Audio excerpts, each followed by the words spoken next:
bald in the back, and you don't know, for like 10 years you don't know you're going bald. Until finally somebody says to you, well, you know you have the problem. What problem? Well, take a look in the mirror and just, ah! Margaret Gray is with us. She's a freelance writer in Long Beach. Not in Long Beach, in Santa Monica. I got you moving all over the place here, Margaret. How are you this evening? I'm very good, Phil, and I want to congratulate you and all of the people at my friend's place and at KFI for the wonderful work you're doing. And congratulations again on the good turnout that you had. When are we going to see you out there? Well, I was at Rock Honda. No, I know you were at Rock Honda. Are you going to come out to any more? Because a lot of people ask about you. I'm going to try and make the one in Long Beach. When are you coming to Santa Monica is a better question. I have no idea. We don't know from one week to the next where we're going to be. Well, I really believe that people should pat you on the back, and everybody listening should really give you a round of applause. Great work, $30,000 for a wonderful, wonderful charity. It is the holiday season. I'm going to be writing a piece for my column tomorrow about giving and about how we can identify people who really need our help in non-traditional ways and in non-traditional places. You mean places other than, say, missions or, I don't know, where we find poor people? Well, ordinarily we find them in the missions, or we find them in the shelters, or certainly there are charitable organizations that are aligned with churches and schools. But wouldn't it be wonderful if we all took some time this holiday season to try to find those less fortunate than us in places where we might not ordinarily look? I'll tell you what happened to us on Saturday night, and I know Jonah told you that I have a story. I got to hear this. It starts out with a busted washing machine, right? Yes, it starts out really with, we have a housekeeper. Her name is Amparo. She's been with us for 15 years. Generally, she'll ask for an evening off or a Sunday off when there is a family gathering for her, whenever she needs some time off. Right. Apparently on Sunday, she's very devout Catholic, and there was a festival of some kind, a Roman Catholic festival of some kind on Saturday night or Sunday. So she asked for Saturday evening off, which we were very happy to give her. She leaves us at about 3 o'clock in the afternoon. The boys, our two sons, John and Patrick, have a sleepover that they're doing at a friend's house. So the guys are getting together to have a guy's slumber party. Yes. They were going to play Nintendo, and they were going to watch some football games or whatever. So they had a sleepover planned, and suddenly at 5 o'clock I'm running around and I'm looking for what every mother looks for when her children are going away or whatever. I'm looking for underwear and clean jeans. So I'm looking for pants for these boys, and I'm looking for clean socks and clean underwear. Right. The washing machine is on the blink. We've got a Whirlpool, and it's a very old machine. I don't know. It's probably about 15 or 20 years old. We've had it since little after we got married, and the washing machine is broken. Now, what do you do on a Friday night at 5 o'clock with a broken washing machine? You're going out for a laundromat. Absolutely. Well, I said to Frank, I don't know what to do. Amparo is not here. The boys need clean clothes. We can either do one of two things. We can go out and buy them something, or we can wash some clothes. And the idea of running out and buying extra socks and extra underwear and extra pants for these boys when they have plenty struck me as the wrong thing to do. So Frank said to me, let's go to a laundromat. It'll take us maybe an hour and a half to get things done. We'll be done by the time it's ready for the boys to go over to their friend's house. So I said, I don't know. He said, we can find a laundromat down on Montana. So out in Santa Monica. Out in Santa Monica. There's a 24-hour laundromat down there. So you should have seen us. We're bundling everything into the car, and we have the boys with us. And there we go, down the Gray family, on our way down to this laundromat on a Saturday night to wash their clothes. And I walk into this place. Have you been into a laundromat, or any of your listeners? I know when I was going to school. Well, when I was a bachelor, not really when I was a bachelor. Before I bought a washing machine, I discovered these stackable washing machines you could just load into an apartment. But before that, yeah, I spent like at least 1 day a week at the laundromat. Well, I walked into this place, and we've got 2 baskets of laundry. And I'm looking around at me, and I said to Frank, look at the people in here. And he looked around. And the boys were out in the car. They had a Game Boy with them, so we left them out in the car on the street. It was a little bit of a culture shock. It was walking into the laundromat. Walking into this laundromat and looking at the people. And it in a way, it took my breath away a little bit. You're looking at the faces of rather dour, rather depressed people. They had faces that were of people who were tired. They looked very fatigued, all around in these laundromats. Now, they have laundromats, I'm told, on main boulevards in a lot of different cities. Well, it is the way a lot of people get their clothes washed. Yes. Frank's telling me that they have, I think on Montana, in Santa Monica, they have a 24-hour down near, I think it's 26th Street, and then there was one down closer to the beach. And I said, look at these people. And it was amazing. Well, what did you saw a lot of depressed people, or? I saw, if you go into any laundromat, because I did a little bit of checking on Sunday, and we went down to the one toward the beach, and we went to a couple in Santa Monica. Walk into these laundromats, and you're looking at the most tired people.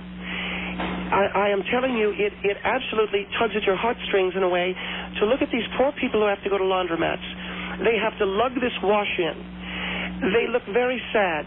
They look very depressed. They're looking around for change. And it suddenly occurred to me, these are some people to get to know. What are their lives like? What put them in this position? And you really have to ask this question.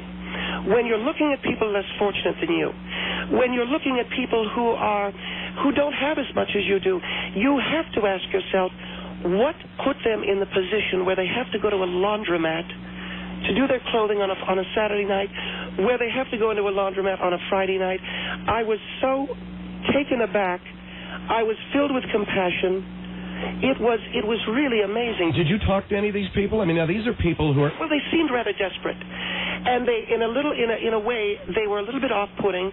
But I did eventually go up, and I would ask them, why are you here? And what circumstance, because I'm a reporter, Phil, and I look for a story, I look for the human side of the news, I look for what is interesting to me, because that's what makes a good column.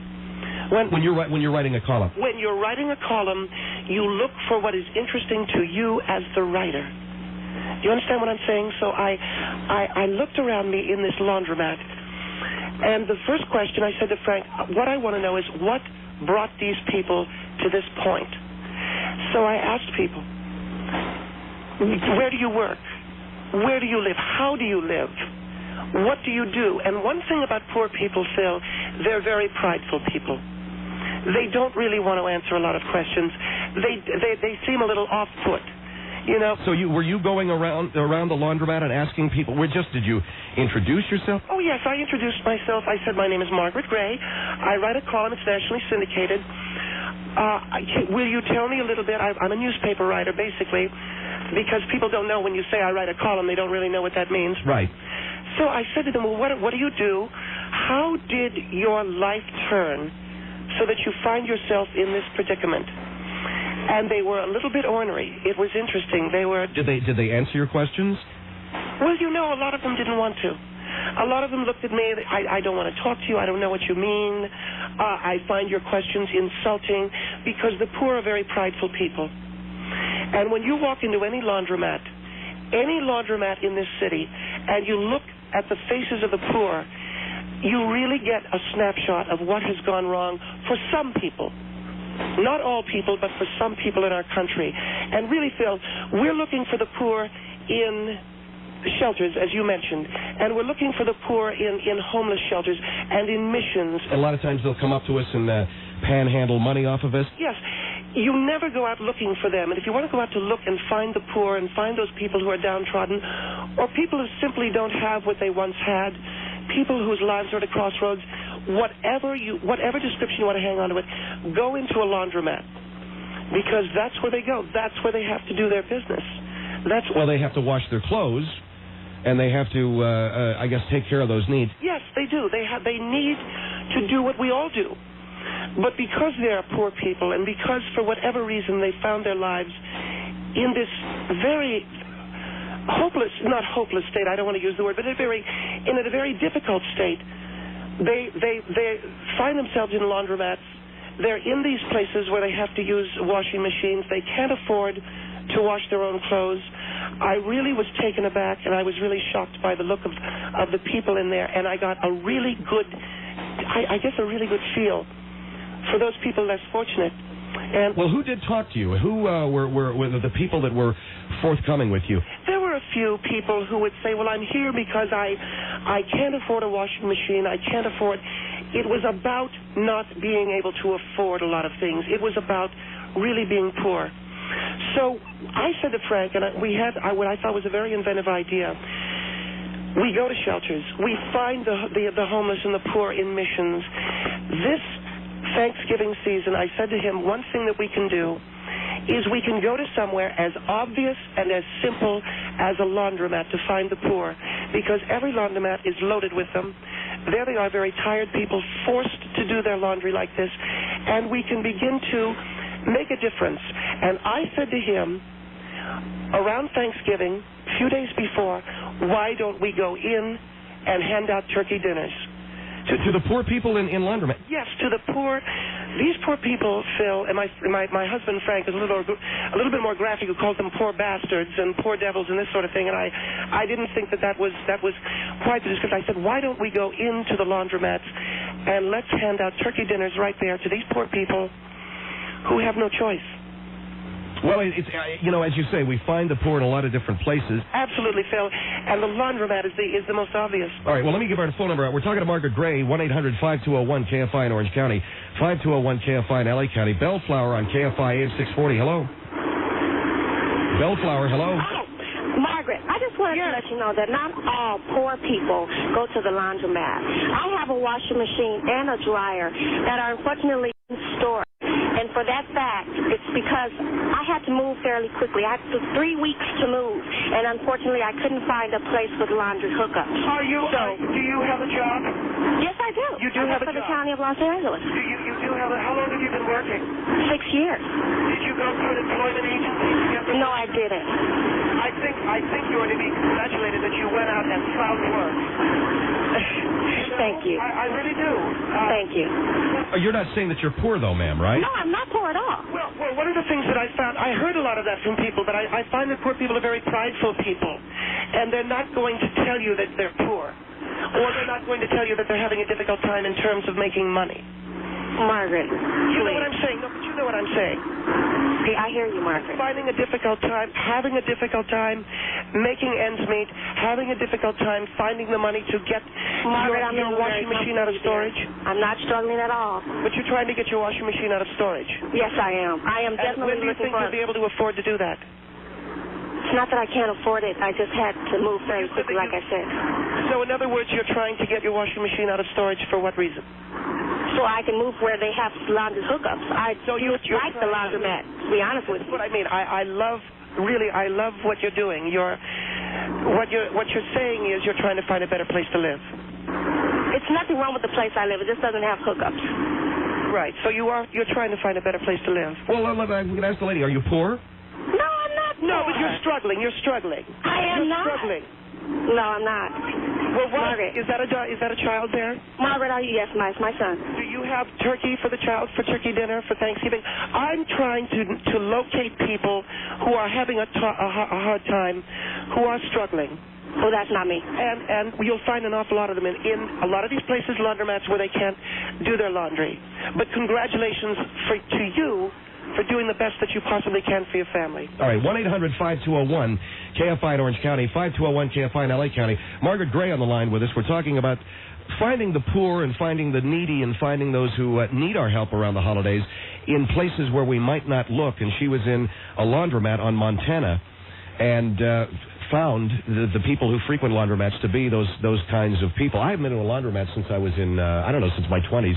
Our number is 1-800-5201-KFI in Orange County, 5201-KFI in L.A. County. Phil, one more thing.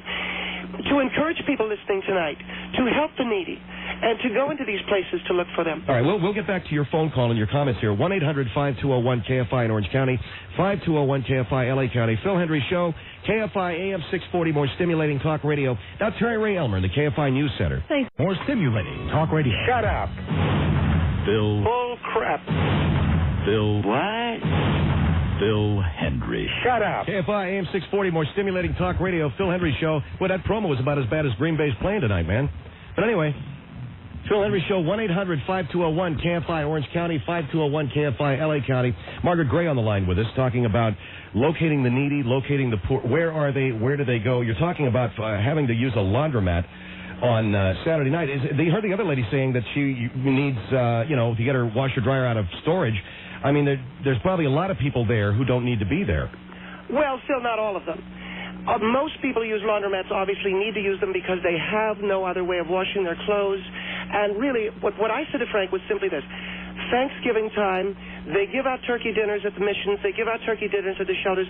Why don't we go out and find our needy? Let's go into laundromats. Let's go into places like that, and find these people and give them some holiday cheer. Let's go to West L.A. then on KFI AM 640. Hello. Hi, I would just like to say, Hello. Margaret. Yes, hi. Hi, your poor stereotyping is wrong because I'm a working professional. I go to laundromat and I see some people there. They're not all that poor. I don't know which area you go to. They don't have washing machines. They don't have the ability to purchase any. They don't have. Have you seen the faces of people in laundromats? Obviously, they're very depressed. Now, are you Chinese? I'm Chinese, yes. And your people have a history of knowing laundries. I'm sorry, what? I said the Chinese people do have a very good history of working in laundries, yes? I'm not sure about that. The Chinese laundries? No, I don't. But yeah. my point is... When the Chinese first came to America, many of them worked in laundries, worked in the Chinese laundry, etc. And I think that your people do have a history of that. But what I'm trying to say is this. Let's stop judging. Let's do something. Correct, but bring something turkey to laundromat doesn't really show that. Where do you wash your clothes, darling? I go to West LA, on Santa Monica Boulevard and Westgate. Yeah, only because we brought turkey dinners there. This is a temporary thing. I can provide turkey dinner to all my family and friends. That's what my plan. Can we provide some turkey dinners for the people at Laundromart? Or what are you proposing to do? To walk into Laundromart with turkey dinners? Yes, for the poor people that are there, yes. That's nice of your gesture, but what I'm saying, if you're saying all those people going there, they're poor, that's wrong. That's my point. Now, which one would you like me to visit then? I'm sorry? Which laundry are you at? She's at the Laundromart in West L.A. Oh, I usually go to the one on Westlake. Then we can help you out with that. No, thank you. That's what I'm saying. I know you're very proud. I appreciate how proud you are, but remember, we're there for you. No. You're totally wrong on that. Don't be prideful. That's if okay. you need You're something wrong. to eat, wash your clothes on Thanksgiving. We'll be there. I'm just kidding. But we're there for our American citizens as well as our Chinese Americans, and we want you people to know that we appreciate the struggle. And I think that's the bottom line. See, that's your own prejudice. No, oh my God, I'm not prejudiced. No. Sorry. Well, that thing about the Chinese no laundries. Well, they do. You've never heard of the Chinese laundry? That's a 19th century thing. Thank you very much, ma'am. Here is Riverside on KFI AM 640. Hello.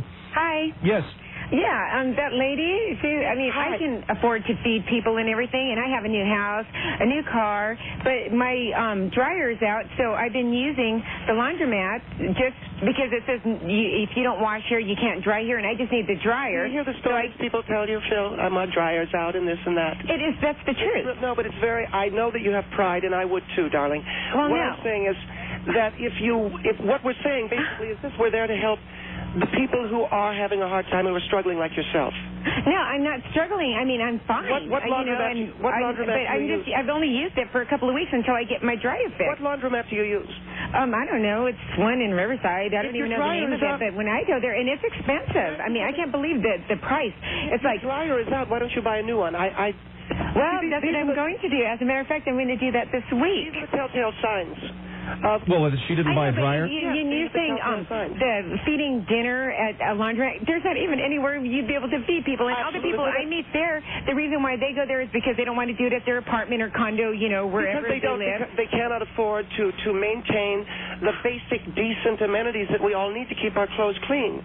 And what I'm trying to say is you don't have to come up with half-hearted excuses. We're there to help you. No, I'm not. But it's just funny because you're thinking like everybody that uses a laundromat is poor. But you know what? To be honest with you, that's what I thought when I first started to use it. I was like, oh my gosh, I can't believe I'm at a laundromat. No, isn't it? It really it hurts you. But and then well, no. I mean, I'm just thinking like, oh, I just don't want to use where other people use their clothes. But I mean, now it's been 2 weeks and I'm used to it, and it's like no big deal. But everybody there is not poor and low. As a matter of fact, it's expensive to use. Well, when you talk to the people in the laundromat, Margaret, what did they say? A lot of the people said to me that many of the people who talked to me, they said, well, I can't afford it, to keep my clothes clean. I don't know what else to do. And but it's expensive at a laundromat. I'm not kidding you. It costs like $150 for and some of the machines are $250. When you're poor. No, I'm not poor. It's difficult to pay for those things, and that's what we're saying. No, I'm not poor, and I give to the poor. Laundromat, darling, you're using the laundromat, and we're there. Goodbye, lady. And we're there for No, you. but you're so wrong because like I'm saying, if the people were that poor, they wouldn't be able to afford it. It's expensive at some of the laundromats. Yeah, right. It is. Yeah. Well, I hope you have fun feeding your turkey. You like turkey. There's nowhere to even feed people in there, and they're probably going to be with their families because they're not a bunch of lowlife. Would you like turkey? No, I have a couple of turkeys, and as a matter of fact, we give to the poor, and we do help at shelters. So that's what I'm saying. So it's kind of funny. And the only reason I'm getting mine on Friday. Do you want me to bring yams? Yes or no? Do you like giblet gravy? Before you probably don't even wash your clothes. Good night. I do wash my clothes. Well, there she goes. And that's an example of the way the poor are. How? They're very prideful, Phil. They don't want to admit they're poor. It is a good thing, but it can hurt you because, as I said to her, pride does go before the fall. And so... Well, all right. So Thanksgiving, you believe you've identified a spot where there are many poor people, laundromats. And yes, we have. And when you... Let me say this to all of your listeners. If you want to see the faces of people who are tired, who are depressed, if you want to see the faces of people who are distressed and who are distracted, go into a laundromat, and you can make a big difference this holiday season by feeding turkey dinners right there in a laundromat. All right, Margaret Gray on the line with us here, 1-800-5201-KFI in Orange County, 5201-KFI in L.A. County. We talk about finding the poor, not just in shelters, not just in the homeless shelters and in the missions, but using the laundromats and not being able to afford hookups and not being able to, go into their homes and have a washing machine there in the garage. We'll take a break here. Phil Hendry Show, 1-800-5201-KFI Orange County, 5201-KFI in L.A. County. Terry Ray Elmer in the KFI News Center. Thanks, Phil. Phil. Shut up. Phil Hendry. KFI AM 640, more stimulating talk radio. Let me get on the Phil Hendry Show, Margaret Gray back on the line with us. Holiday season coming up. We're trying to find poor people. I guess you could look anywhere and find poor people, huh? I guess you could too, Phil, but there are places, the laundromats. There's a store that a lot of the poor shop in. Frank and I, as a matter of fact, we were standing out in front of it. I have my notes somewhere. Frank, where's that? There's a store called J.C. Penney's. If you stand out in front of J.C. Penney's, you can see the poor going in and out. And we want to do an idea that we had was to blanket the area a few days before Thanksgiving. Go to the laundromats. Go to places like the store J.C. Penney's, the self-wash, car wash places, all of these places where the poor and those less fortunate than us, Phil, have to go and do their shopping. Can you imagine being so poor that the only place you can shop is Target or somewhere like that? It's interesting, and we want to help as much as we can. Imagine the self-wash car washes standing there. These are the places where our needy are, and these are the places where we need to be. We need to crusade this year. And laundromats and J.C. Penney's. That's the place to start. All right, let's go to South Central on KFI AM 640. Hello? Hello? Yes, ma'am, hello. Yes? Yes, you're on the air. Yes. I believe Margaret is biased. Good evening. I believe you're biased. You believe I'm what? I'm sorry? You're biased. My bias? Yes, I believe you are. Against black. Against minorities. I'm biased? All blacks and minorities are not poor. All of them are not. I said the I use the laundromat to wash my mats because I don't want to wash them in my washer at home. It's not every black or every minority. No, I said the Chinese. The way you are thinking, okay? The Chinese. You're thinking bias. You're prejudiced. Take care of your family. Don't wait until they have one underwear left. Do that first. Our housekeeper Home first, then the other people afterwards. But our Bye, housekeeper Margaret. left. All right, hold on for a minute. Let her respond. What? Our housekeeper left for the weekend. She's a Guatemalan, and she usually Don't make that excuse. That's still your responsibility to take care of your children. Well, she usually does. They are first. Well, your housekeeper Then left you when? go take care of somebody else. Your housekeeper left when? Our housekeeper left. She's from Guatemala, and she usually scrubs the underwear out. That's poor excuse. You're a mom. Supposed to be. Take care of home. Isn't that what she was doing? I raised 4 kids of my own. Where? I never waited for somebody to wash their underwear. None of them, and I'm black, none of them had one underwear left. Did you Margaret, you need to be a mother first. Where did you live? I live in L.A., South Central. And you go to laundromats? To wash my mats because I don't want to wash them at my house. You live in South Central. And I have a home of my own.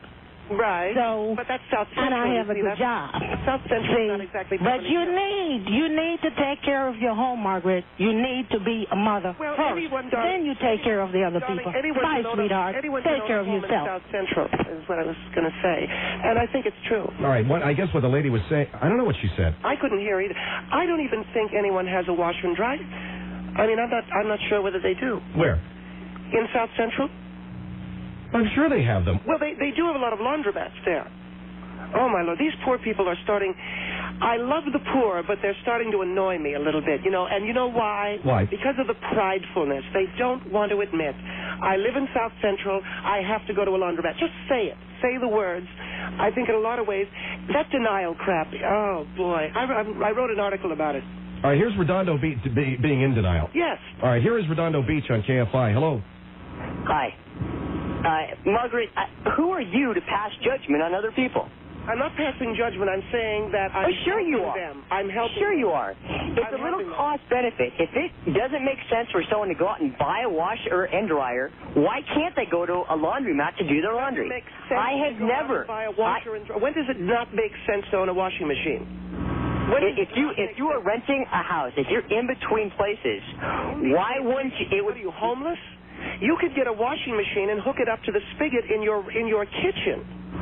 Excuse me. Are you aware of that? Have you been to Sears lately? They have them where you can put the hose right to the spigot in the kitchen. Excuse me. If I move next year, then I got to pay someone to move it for me. Yeah, that's what it makes more sense. That's what we call being poor, Phil. You're worrying about paying a mover. Why don't you just... Do you know anything about economics?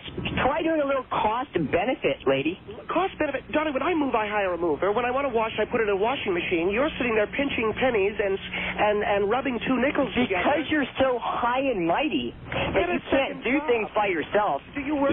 Do you work? Yes, I do. You do work. I make about $90,000 a year. Then what you do is go down to the local store and buy a washing machine. It does not suit me. I also wash my car myself. This is the way the poor talk.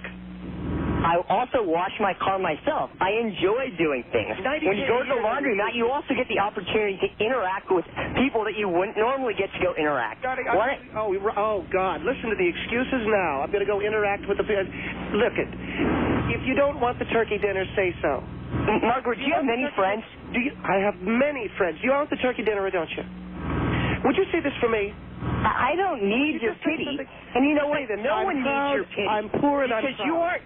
Go on, Margaret. Wait a minute. You don't have your car washed. Good God, you are third world. I'm poor and I'm proud. Say it. You are so ridiculous. No, say I'm poor and I'm proud, and then you can begin to liberate yourself. No one in this world that you live in. Margaret, let me finish the sentence here. Let me finish the sentence here. Let him finish. No one needs... Denial that you live in. Can I finish, Margaret? When you go and you help homeless people or you help people in need, you need to be doing it out of good heart. Absolutely. You are not doing this. Standing around in laundromats looking for a change in the soap machine. That's ridiculous. Those people don't want it. What you need to do is go to some place where you could actually talk to people who feel they're in that situation. Yes, a laundromat. If I can recommend something to you, take your $90K a year and go down to an auto detailer, all right? Washing your own car. I suppose you use Tide in a bucket. You are absolutely What is wrong with ridiculous. washing your own car? There's nothing wrong with that. But if you're standing around in a laundromat because you're making $90,000 a year and can't afford a washing machine, son, I don't hate you. Have you ever been outside? Have you ever walked to the grocery market? Poor, all right. All right, we got to take a break. 1-800-5201. Are all of these people poor? Do you listen to them getting angry? You know why? Because the poor can't stand admitting that they have to go into JCPenney for the bargain socks. I'm trying to change that. Don't live in denial. Well, what are you going to do? You're going to pass out the turkey dinners. We're passing out, we're passing out turkey dinners at all of the major laundromats throughout the Santa Monica area. If you're there, we'll give you one. I shop at Gelson's, not Lucky's. Hello. And this is what we're trying to impart to a lot of the people. Excuse me, I have to get a glass of water or something, Phil. I've got gas. All right, hold the line here. 1-800-5201-KFI, Orange County, 5201-KFI in L.A. County. If you frequent a laundromat, Margaret Gray is here, suspecting that it's probably because you don't really have a lot of money, and she and her husband will be passing turkey dinners out at laundromats, self-wash car washes, and out in front of JCPenney's all through the holiday season. Oh, God, do I've got some gas. Frank, get me some of that Rolaids. And we need to put her on hold. 1-800... Oh, boy. 1-800-5201-KFI, Orange County, 5201-KFI, L.A. County. In that turkey dinner. And let's take a break now and go to Alan LeGreen in the KFI Traffic Center. More stimulating talk radio. You freaked out because I touched your taco. Well, yeah, you know, I don't know where your hands have been. What the hell do you think you are? KFI AM 640, more stimulating talk radio. Phil Hendry Show, 1-800-5201-KFI for Orange County, 5201-KFI for LA County. Margaret Gray is with us. You're going to be handing out turkey dinners to the poor this holiday season, a few days before Thanksgiving, going into laundromats and places where you figure the poor are hanging out. Yes, because that is, Phil, a place we haven't identified yet. I want to ask you, are these fresh dinners? How are you going to do this? Well, basically what we're going to do is we've got Tupperware. I think we need to keep the meals fresh. And when John and Patrick are done, because the boys never finish, and you know, we never finish our turkey dinners and the preparation. So what we can basically do is go around to all the plates at the table and scrape off everything into Tupperware and just give that to people in laundromats. And so wait, your sons? Yes, you know, whatever the boys leave on their plate, we'll scrape all that together into a Tupperware bowl, seal it, and then hand it to some guy who's doing his laundry. And you know something, Phil? You want to see a smile on someone's face, scrape giblets and turkey neck and things like that, liver and gizzard, into a bowl, throw some cranberry sauce and some mixed together yams and mashed potatoes, and maybe there's 2 peas that are mixed in there. Squish it down into a Tupperware bowl and hand it to a guy while he's pouring soap into a washing machine. You will see his face light up. You're sure? Well, yes. Leftovers are always better than that. And don't forget the mashed potatoes with the garlic. They get kind of messed up when you with the, oh, Jesus. But at least they'll eat it. All right, let's go over to Canoga Park here on KFI AM 640. Hello. Hey, how are you doing? Fine, how are you? But, hey, you know, when I was in construction, I stayed at a hotel all the time.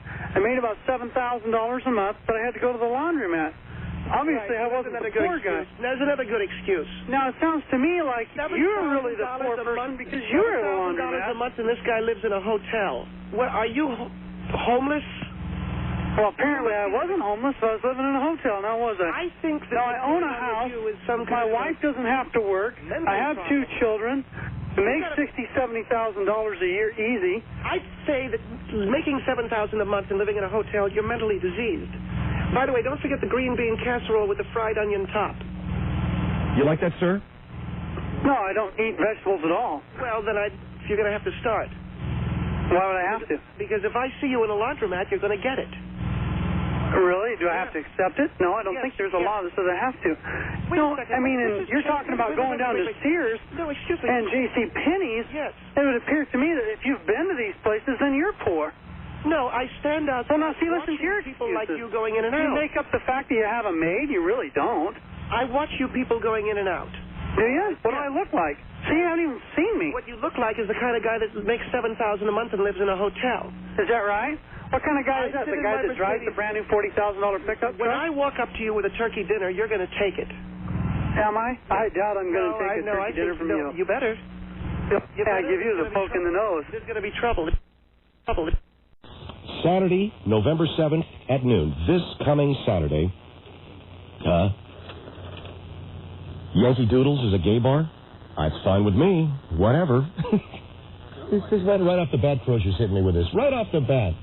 I'll only be there until 2, so please show up early. Yankee Doodles. Jonah goes to Yankee Doodles a lot, man. You guys keep that between yourselves. 1-800, I don't care if it is, if it ain't, if it was, if it could be, if it's fine, man. As long as it's green and it spins, man, we'll take it. 1-800-5201, KFI Orange County, 5201, KFI in LA County. In a moment, I'm going to bring on Dr. Jim Sadler. He's a child psychologist. To talk about something, this affects all of us, and it happened to me today. I guess it just boils down to disciplining your kids. I have, as you know, 4 stepkids. And I'm not the dad, I'm not the biological father of these kids, but because I live with their mom, much of the caregiving and custodial duties do fall to me. And we got a thing from the school today. The two older boys cut football practice yesterday, unbeknownst to their coach, unbeknownst certainly to their mom and certainly to me and to their father. They cut football practice, and they wandered down to a favorite fig tree of the school there. The school has a fig tree there that everybody loves. And they pulled figs off the tree and started chucking them at cars and started throwing them on the street, out the middle of the street to see what a fig looks like when a car runs it over. Stuff like that. And then they sort of, what should I use? The word prevarication? So I suppose you could say that apparently they've been growing this tree. Should be honest. And that they out of town have to study. Command and so is that all that they come? Radio show, and she of course is involved in that, and then of course she's back with the kids on the weekends. So she spends most of her time back home, but she does have a few days where she is out of town doing her work. And so of course the first I heard of it was from her. Did she call you? The school contacted her. Yeah, I realize you're in a tough situation, Phil, so I don't want to come down too hard on you. Oh, boy, here it comes. No, it's nothing that we can't talk about, but I think you did go a little bit, I think you went overboard. I think what you did is you deprived them of things that they come to expect, that you deprived them of things that they sort of rely on. And what I really believe in more than anything else is sending a message that normal routine is disrupted, but that is routine as opposed to things that they rely on. In other words, rather than keep television back or not letting them have the Halloween candy, is that all that you did? Yeah, I said that they couldn't play with their Game Boy. They have a Game Boy. They can't play with that. And that they also would have to use all of their study materials, their school materials. In other words, they would have to study from as soon as they got home all the way until bedtime, and they would have to do that until further notice. I didn't put a time limit on it. So what you're doing there is you're setting up a disruption of things that they come to rely on, and you didn't give any closure to it. And you need closure when you're dealing with a young person. What I would tend to recommend in a situation like that is, number one, take a look at what they did. Was it something that was all that bad? Was it something that was all that destructive? Well, it was bad enough whereby the school sent a referral notice saying that it went into their file. But they were throwing, what was it, where they weren't throwing rocks, right? No, they weren't throwing rocks, they were throwing figs. So they were throwing fruit from a tree at cars? They were throwing it on the street and watching the cars run it over. They ditched out on football practice, and they were dishonest about it with their mother. Well, really, again, when you're talking about young people at that age acting out, they are emerging adolescents. They are young people who are acting out in a really very non-destructive manner. And the idea that they need to have their normal routine disrupted, I think, is not a very healthy one. I think what you should have done is to delay certain things by a time. For instance, rather than take television away from them, you can say to them, well, we're going to delay dinner by 15 minutes tonight. It sends a message that their normal routine is disrupted, but not things that they rely on. I have seen, and also to give them a good scolding and a good talking to. This is a catchphrase that I think a lot of parents have used, but I believe it to be very effective. A good scolding, a good talking to, tell them where they went wrong, tell them what they did wrong, and then move on. Now, in the case of these two boys of yours, I would say that what they did was not all that destructive. It's amazing how parents overreact. Well, I was going to ask you, do parents overreact to these things? Absolutely, Phil. I see it all the time. You've got really good kids who act out. They're not doing anything all that destructive. They're not endangering their safety or the safety of others. They're simply exploring, and they're looking into ideas and ways of operating that are different. I had a young boy who was brought to me a few weeks ago. His parents were absolutely beside themselves. They were worried sick that they had a very destructive child on their hands. And I was able to tell them that the child was simply acting out in normal childhood ways. And can you tell me a little bit about that? I mean... Well, the boy had been caught. He had a cat. I think there was a neighborhood cat that he found, and he had been batting the cat around a little bit with a baseball mitt. And what he had done is he had the cat in the garage, and he was sort of had it cornered and was batting it around and kicked it against the garage door or something like that. And the parents were absolutely shocked, and I had to calm them down. And this kid was kicking a cat? No, he was batting it around a little bit. He was hitting it with a baseball mitt, and kicking it up against the garage door. It's a normal thing that young boys will do. It's a normal way of acting out, and at that particular... How old was this kid? He's about a 10, 11-year-old boy, much the same age as your boy. So I tell parents, don't panic. Don't go overboard. Kids are going to be kids. Well, how do we know what is a destructive thing? How do we know? It's difficult. It's really difficult, Phil. And again, as a stepfather, you're in a tough position. But it is a difficult thing to know. And I think, for instance, you'll have parents come in and say that their children are interested in fire. I don't think there's a child out there that isn't interested in fire. We had a young boy who had apparently set fire to some newspapers in a shed, and the shed was out back and far away from the rest of the house, but he burned his shed significantly, and his parents were very panicked that this meant they had an arsonist on their hands or something like this. What I do and what I teach is not to overreact. And we have a pamphlet that we give to people who have parents who come to the office called the Overreacting Parent. And overreacting is the worst thing you can do with these kids at that very pivotal time in their lives. And it's just... All right, so my guys were throwing figs at a car. You had a kid come in who was... He was batting a cat against the garage door, I guess you said. Another kid who set fire to his shed out back. All of this, though, has got to be a pattern of something, right? No, it's normal acting out.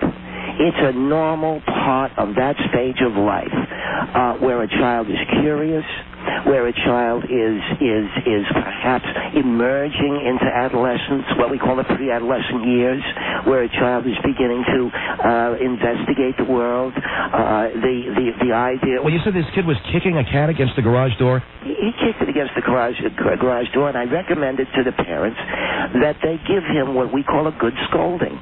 You look at the boy, you give him a good scolding. And what we do is, and this is almost comical, Phil, but it's true. You bend it. I can give you an example of what we call the good scolding. Go ahead. Are you standing up? Oh, I can't stand up. Go ahead, stand up if you could. All right. Let me move the mic up here. Can you hear me, Doc? Yes, I can. Okay, I'm standing up. All right. What you do is bend slightly at the waist. All right. Put one hand on your hip. Okay. And extend your right hand or your left hand, whichever it is. Got my right hand. And put your finger out. You mean out in front of me? No. Just put your finger out and you wag it back and forth. And then you tell the child and emphasize to the child what he did wrong. It is an old-fashioned technique. It is one that has been lost.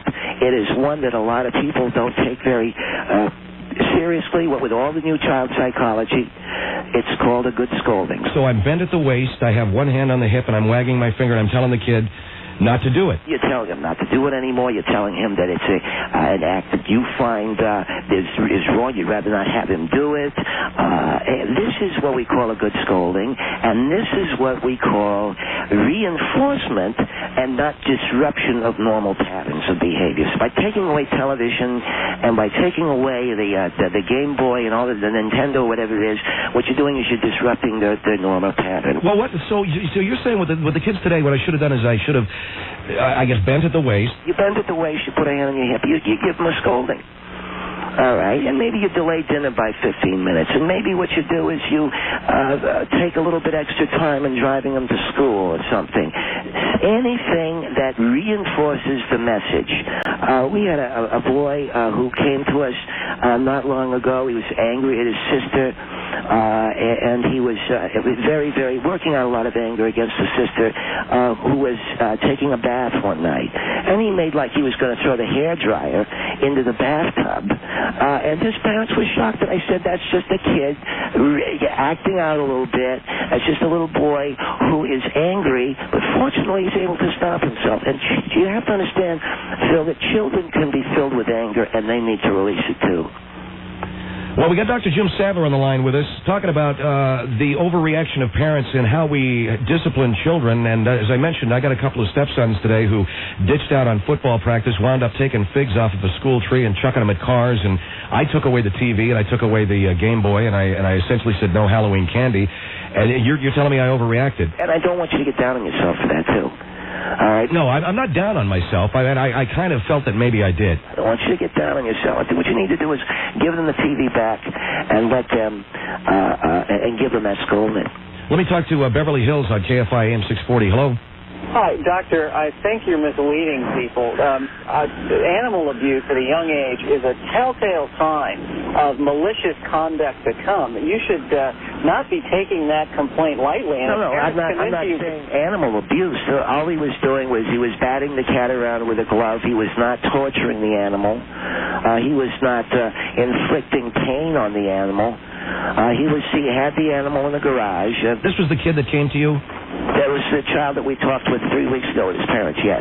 Doctor, didn't you say that he was batting the cat around and he was cornering it? He was knocking it around with a baseball glove, but he wasn't burning it or inflicting any pain on it with any, in other words. Did you say he kicked it against the garage door? His mother observed him kicking it against the garage door a little bit. Well, Doctor, that'll cause an animal pain. When you kick an animal against the door, that's sociopathic behavior. See, again, you're overreacting. And what we're doing here, what we're trying to do here, is we're trying to mitigate the overreaction of a lot of parents. Well, Doctor, shouldn't we be concerned about parents who don't react to children who act in a sociopathic way? So the parents clearly did react, and we talked with the boy, but you don't want to overreact.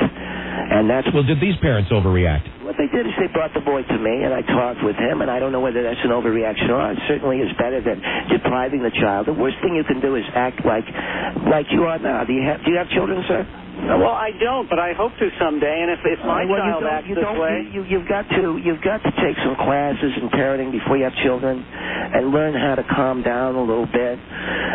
But we're talking about a kid kicking a cat against the garage door. I understand that. I understand what both of you gentlemen are saying, but we're not talking about torturing an animal.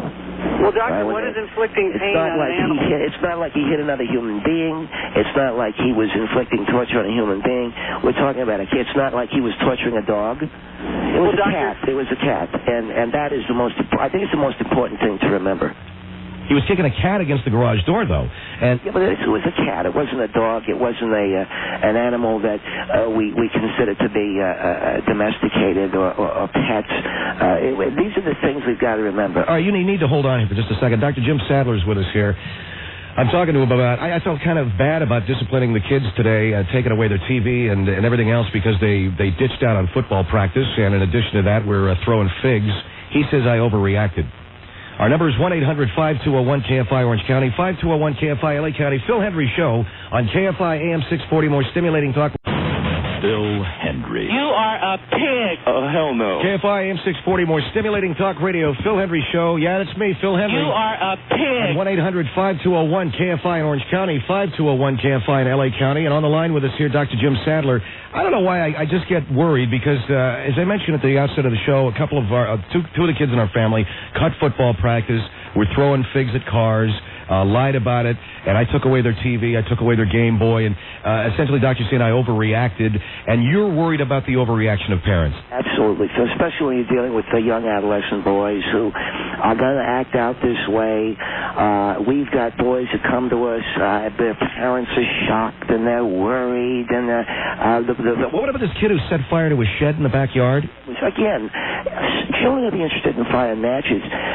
What you have to do is make sure that they haven't endangered the safety of others. In that instance, the shed was well removed from the house. He burned it substantially. Did he burn it to the ground? I don't know, but he burned it substantially down. And again, this is the curiosity of a young boy who is emerging into adolescence and who needs guidance. And as I said before, a good scolding. And that's really what we're talking about. All right, here's Los Angeles on KFI AM 640. Hello? Hi. Yes, hi. Burning a shed to the ground is normal experimentation? Well, no, you're talking about a boy who is an adolescent boy. They're curious about matches. They're curious about fire. It was well removed from the house. It was nowhere near any habitation that anyone could have been threatened by. And again, this is a boy who's experimenting. But this is destructive behavior. Are you a mother? No, I'm not. Okay, again, I have to caution you, as I caution the other caller, not to overreact. Play it cool. But cool. If we okay as a society this destructive behavior and this destructive experimentation, what does that say about us? But you have to calm down, okay? And what I'm hearing, Phil, if I could I make a comment? Go ahead. I'm hearing in your callers a sort of nervousness. Nervousness? What do you mean? What do you mean a nervousness? Well, the lady I'm speaking with right now, she's a little antsy. She's nervous. They burned it to the ground. Oh God, No, I'm not concerned about the burning. I'm concerned about the idea and then the pushing forth and actually working towards this destruction. Take a deep breath. Would you say right now that you feel cool? Yeah, I'm fine. I'm just Are you all trying right? All right, take a deep breath. Let's talk about this. What is your issue with it? My issue is like the same as the animal. What about the animal? First off, it's an animal. It doesn't matter a cat or dog or anything. Look, Doctor, you got two boys that came to you. One of them was kicking a cat around in the garage and kicking it against the garage door. Another boy burned some tool shed to the ground. And see, you're getting nervous right now. It's taking control. It's taking power. He obviously has a self-esteem problem. Again, but I mentioned that cats are different from dogs. I mean, how are they different? This is your subjective view that you have decided that a cat is less important than a dog. What right do you have to do that? No, ma'am. I'm saying that the kid was kicking a cat around. He wasn't kicking a dog around. Okay. So what is the difference between a cat and a dog? Well, obviously, a dog is an animal intended to be a pet, and a cat is a cat. It's not. I have a pet cat. He runs in every time I walk in the room. Well, would you have a problem with someone kicking a rat? Yeah, actually, I would. A rat? Well, rats are vermin. But a rat is a living creature that suddenly someone has decided, hey, a rat can't fight back. I'll take out my aggression on him. Well, the point being is it's not a dog. Dogs are what are considered... All right, so the cat's not a dog, so you can kick a cat? I'm saying don't overreact. What would you do if your child, in, say, 10 years, burned down the garage? I would try to understand why he was conducting in this destructive behavior. Very good, very good. You didn't overreact there. That's a good start. Well, I'll tell you what I'd do. If my kid burned down the garage, I would be very angry. Let me ask lady, how would you punish him?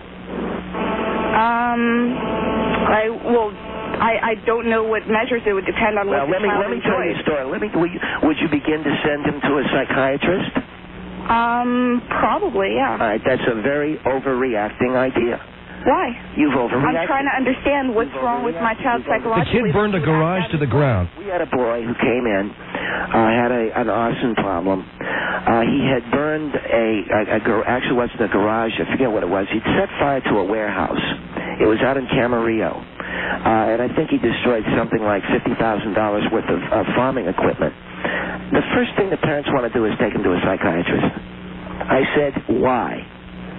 Why? He burned a warehouse down to the ground and... Well, hold on, Phil. So if we go around okaying this, what is our city going to be like in 10 years? Have you ever seen a child burn a leaf with a magnifying glass? Have you ever seen a child... That's a definite smaller scale than... Again, you're overreacting. Calm down. Calm down. What do you mean calm? Wait. Me to calm down is like... Please calm down. tell me to calm down in a constructive manner, in a way that you're giving me a reason to calm down, not just shushing me. Please, listen to how nervous you are. Listen to how nervous you are. I'm not nervous. I'm just experimenting with speaking. matches teaches them how to use them correctly. And the kid burned down a warehouse, destroying... See, look at you, Mr. Henry. You're over it. Why don't you give me some reason to calm down rather than just trying to shush me like my opinion isn't valid? You see how you're falling into the trap? What trap? You're overreacting again. You see how nervous you've decided I'm overreacting. Tell me why I'm overreacting. Don't just tell me I'm overreacting. What is that I hear? What is that I'm hearing now? That's anger, isn't it? It's anger. Frustration that you're not thinking that my opinion is valid. Doctor, the lady is... Anger and frustration. The lady's asking a question. The kid burns down a warehouse. I'm hearing anger from you, Mr. Henry. I'm hearing anger from the caller, okay? And it's not constructive. Let's all hold hands then, okay? We're not going to improve our society, ma'am, if you're doing this. What am I really doing? Not. I'm hearing things I don't like from both of you. And a kid burns down a warehouse, $50,000 worth of equipment. Another kid's kicking a cat against the garage door. If a child burns down a garage, it tells me he doesn't know how to correctly use the matches. And what you need to do is correctly teach a child how to use matches. Maybe wonder why the kid's sitting alone in an abandoned building to begin with. The fact of the matter remains that children need to be tooled and tutored in these methods, not punished. Okay, Doc, hold on the line here. Dr. Jim Sadler is with us. How do you punish a kid when he's done something that you feel is wrong? Dr. Sadler says we're overreacting if, for instance, I took the TV away from the kids tonight because they ditched football practice. Now, he's talking about a kid who burned a warehouse down out in Camarillo, destroying $50,000 worth of farm equipment, and he says don't overreact. It's the kid learning how to use matches. This is some kind of modern psychology I don't get. 1-800-5201-KFI in Orange County, 5201-KFI, LA County. Phil Hendry on KFI, AM 640, more stimulating talk radio, stimulating talk. Dr. Jim Sadler is a child psychologist. He talks about the overreaction of parents to what kids do wrong. Now, I mentioned at the top of the show at our house, our kids cut football practice. They threw some fruit at some cars driving down the street. They were dishonest about it. They were basically guilty of destruction of personal property and cutting out on their team, etc. So I took television away from them. You call that an overreaction, me denying them TV. I do believe that. So. All right, now, not to interrupt you, but you also said that you got a kid who came to see you. He was kicking cats against the garage door. Another kid burned a warehouse down. I mean, what punishment do you give? Listen, what am I hearing? What? What are you hearing, what? What am I hearing from you? Well, I'm frustrated. Whoa. So I want you to slow down, because I'm hearing anger. I'm hearing frustration. We've got to back away from... I'm frustrated because a kid set fire to a warehouse, burned it... Lower your voice. Will you tell me to lower my voice? Lower your voice. What does that mean? It means you need to take a cool, calm, and collected look at it. Be cool. Be very cool. And then you can back away and see that you're dealing with young adolescent men. What about the kid that was going to throw a hairdryer? What am I hearing? What about the kid who was going to throw a hairdryer into the tub with his sister? Well, again, he didn't do it. He was threatening to. It was an act of youthful anger and irritation. I got to tell you, Doc. Whoa. I got to tell you, Doc, I don't agree with you. That's fine. Let's just take it easy. Lancaster on KFI AM 640. Hello. Hello. Could you turn your radio down, please? Yes, I did. Thank you. I'm gonna make a comment. No, I'm not gonna sue. You're gonna listen to me. First of all, I think you did a perfectly good job taking away the TV and the Nintendo. You mean me? Yeah, you. I think that's the best thing you could have done. As far as the little boy... Overreaction. As far as the little boy lighting the warehouse on fire, I probably wouldn't take him to a psychologist. What am I hearing? I would have took him to the fire department. What am I hearing? I'm hearing anger again. Yeah, you are. I'm hearing overreaction. And that's the worst thing. That's the worst thing you can do. A wise man once said, got a rocket in your pocket? Okay? Be cool. Be cool boy. And that was in West Side Story. No. I tell you what, if my kids... West Side Story? Yeah. Got a rocket in your pocket. Ooh, be cool boy. Da-na-na-na-na. You remember that song? It teaches all of us about being cool and not overreacting. Well, you know what? If I would have had a child that burned down a warehouse, the first place I would have took him is to the fire department. And I would let them... The warehouse was already burned down. Yes, but I would take him to the fire department and then let them discuss how many people you could hurt, kill, you know, and as far as the little boy... how many people can you kill in an empty warehouse? It depends how many are working in it at the time. In an empty warehouse? It depends. Did he know nobody was in the warehouse? There was no one in the warehouse. There could have been somebody, a security guard. The key word here is empty, all right? Or somebody homeless. Okay. Somebody... No, I'm not going to shoot. Well, You're going to listen to me. Doctor, don't do that, okay? All right, now you're both out of control. And what I'm trying... You don't know... FI AM 640, more stimulating talk radio, Phil Hendry Show. Should we get this kid right on the phone now? Because I don't know whether we ought to or not. Kid, are you there? Kid, are you there? Yeah, I'm right here. Where are you at right now? Hello? Right, hello. Where are you at now? Right now I'm driving up from freeway. I didn't hear you. Where are you now? Driving up the freeway right now, the 405. Driving the 105 freeway. Is that a cop chasing you? So police officer, I think that was out behind me right now. You know, but I'm not sure. There's a bunch of cops out there right now. Are there cops chasing you right now? Right now, yeah. So I moved up. I turned off the street right now, and I'm trying to get up on northbound the 405, moving out on side. Kid, I can't understand what you're saying. I mean, are there cops chasing you? Yeah, just a couple of them. Yeah, I'm getting up to it. I'm not going to do it, though. You're not going to do what, pal? I'm not going to go back because I don't think she should. And I told her that the other day, too. Who are you talking about? I'm just about my girlfriend that's the woman that I live with. I just passed Rosecrans now. Not that. You're past Rosecrans? Right. Tell me about the girl you live with. What's going on? The woman I live with, she's not because I'm talking some problems we have. We have problems. Your girlfriend and you are having problems? Have you got cops chasing you right now, pal? Pal, are you there? Yeah. We have a situation here, ladies and gentlemen, that Jonah alerted me to. We've got the guy on the phone right now. Some kind of a chase. Are the police chasing you, sir? Because she didn't know me, because I told her that I did not want to. She didn't do nothing. She would not do what I wanted to do. So that's what I said to her on that. Okay, I'm having a difficult time understanding you, but you're saying to me that you got a problem with a girlfriend of the woman that you live with, right? Yeah, but she is, yeah. Now, if the police are chasing you, why don't you pull over? No, because I got to go see her. What I'm not going to do is I got to go to talk to her. That's all I'm trying to do. You know, your phone's breaking up, man.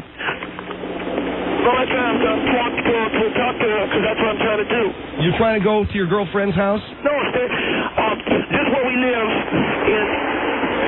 in Seal Beach to get to her. You're going to where you live in Seal Beach? Right. So I'm going to talk to her, too. So you want to talk to your girlfriend? Right, that's all I'm trying to do is talk to her and see if I can't work it out, you know. That's all I'm doing. All right, can you tell me what the problem is that you got with her? Because see, the difficult time we're having here is understanding what you're saying. Tell me what the problem you have with your girlfriend. Huh? Okay. What's the problem you're having with your girlfriend, pal? She don't told me that she don't keep a job because I'm, not to do that. I want to do that. She's going to keep her job. Right. I do not want her to keep a job now because of what I'm doing with my artwork and everything else, trying to get everything together in my life. Your girlfriend will not quit a job that you want her to quit? I need to make a point here right now. Why are you running from the police? I need to make a point here right now. I'm trying to get down there because I found out about it. Where did you find out? Hello, what did you find out? Keep this guy on the line. Are you there, sir? I'm right here. What did you find out? I found out today she told my girlfriend that I wanted her to quit her job because I found it was very demeaning for me to be involved with a woman that she'll clean the house and everything like that. I'm an artist. I'm trying to get my thing together on a screenplay, and she will not quit her job. And, well, why are you running away from the police? I'm just trying to get down to where I live in Seal Beach so that I can talk to her about it. Well, why are you doing this now? I just found out about it. She just called me up. She said, "You're going to quit her job." Bitchy tapped all my ass right now. Police are behind me right now. Where? Where on the 405 South? I'm on 105 right now. I'm heading west on 105. Out there right now. That's all I'm just doing out there. See, his phone keeps breaking up. He's on the 105 West? Right. Did you hear me? Right. I'm on do that. I don't know what I'm doing. Man, I can hear a lot of cops. I don't know whether they're chasing you. Where those buddy, where are the police? Oh, there's police officers. Will you come up to me? Sir, pull the car over, okay? No, it's because I want to talk to my woman I live with about to quit her job. That's what I'm trying to do. You're endangering yourself. You're endangering the police that are chasing you. Pull over, okay? So I got go to them too. That's the crazy thing about it. What? I got to go to the bathroom too. That's the crazy thing about it. I got to pee at some place. I got to go. Pull it over. You can pull the car over and you can pee on the side of the road, okay? I mean, what is that why you're running from the cops? Because you want to find a bathroom? I don't understand that. No, I'm not trying to have the girl. You pull over, you're going to nab me for sure. That's right. Yeah, well, the coppers right now are going to be angry that you're running away from them. What are they chasing you for? I don't know, but I'm trying to talk to my girlfriend. But if you need to use a bathroom, and you better stop because you got cops behind you, all right? You can go ahead and take a leak on the side of the freeway. I just started peeing my pants. Now I'm trying to pee out the window. I don't know what I should do or not, you know? What do you mean pee out the window? I don't dare shoot. I don't dare shoot. What did you say to me? I'm scared. I've got to go to the bathroom so bad right now. The police officer's on my tail. If I try to pee out the window, will they shoot? I got her on cruise control. I'm trying to do that now. Sir, pull the car over. No, I don't believe they'll shoot if you try to pee out the window. I got her on cruise control right now. I'm trying to do that too. Let's get the 222. I'm going to hang it out the window now. What are you doing? Hold on.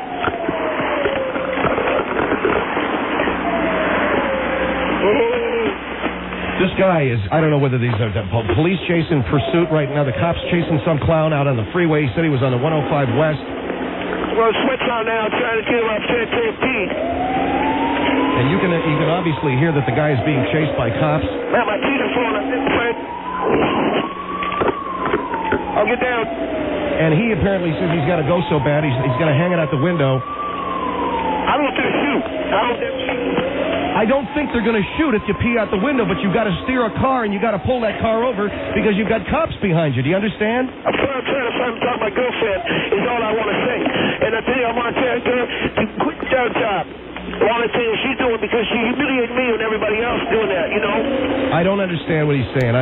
He's saying something about your girlfriend needs to quit your job. I'm on Residential Street now. I turn off freeway now. I'm 105. What street are you on? I came off.